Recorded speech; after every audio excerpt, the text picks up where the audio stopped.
Welcome to the Landmark Hotel in London and to our European Technology Leaders Summit. My name is Simon Levine. I'm the Global Co-Chair of the Technology Group at DLA Piper.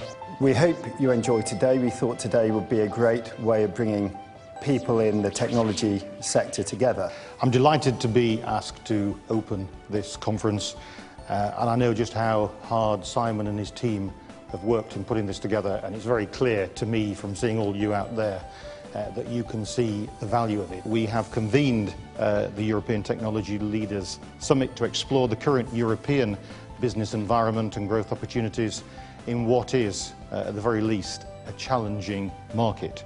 I'll now hand over to the Ambassador to deliver a keynote speech on the current European economic environment. The things we're going to talk about today, green technology, cloud computing, venture financing, the regulatory process, they're all extremely important to us at the OECD.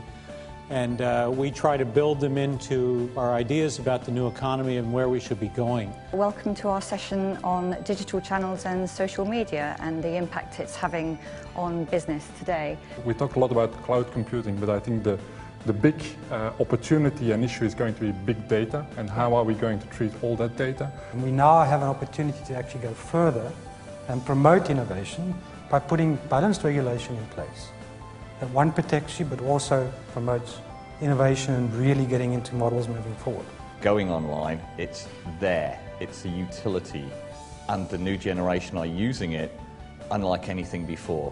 For social media, for enterprise, and that's where the new business models will come from. Welcome back to the Technology Leaders Summit, and specifically the cloud breakout session. I would make the argument that for the next 10, 20, 30 years, we're going to have a significant amount of on-premise legacy technology. That's going to be the best way to solve a lot of problems, but cloud will increasingly be a good tool of choice to solve a lot of problems for companies. The time has come now, I think, for people to actually roll their sleeves up and get stuck in and actually start doing something.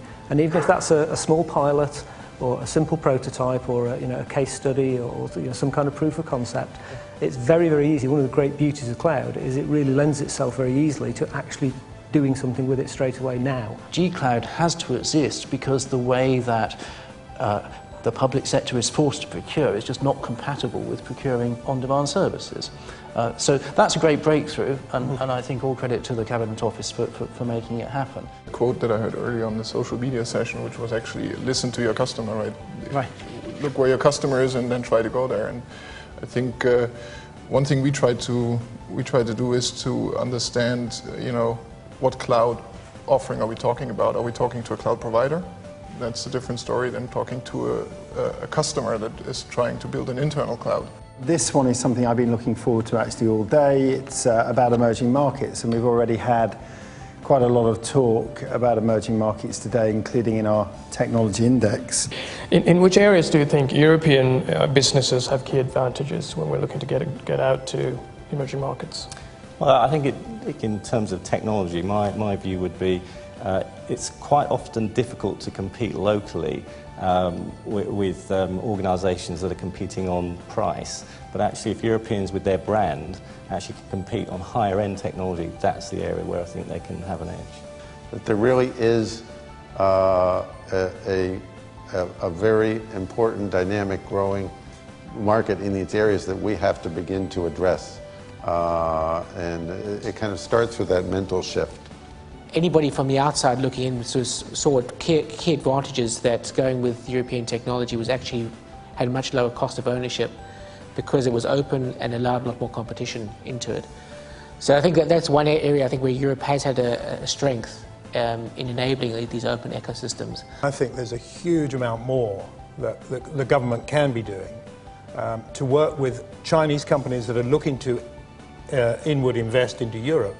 And develop reciprocity and help them get into China. Very, very warm welcome to this session, which is really perhaps the most reflective part of the proceedings today in terms of looking at the shape of policy and regulation in Europe and in individual European markets. Most of the technologies we've talked about today tend to point to a fundamentally lowering of the entry level and the barriers to entry for developing innovation.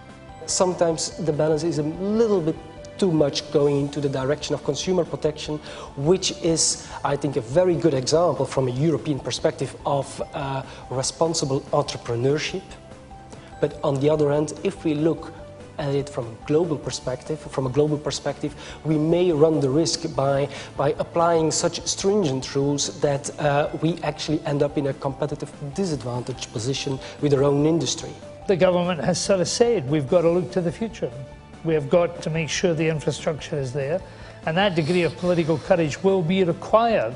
I really asked at the beginning of today that we could use today as a way of getting some thought leadership, and I really do feel we've achieved that today. I've just been immensely impressed and gratified by the amount of work and effort that all our speakers and people presenting put in today, and I just want to thank everyone, including these gentlemen, but thank you everyone for your contributions.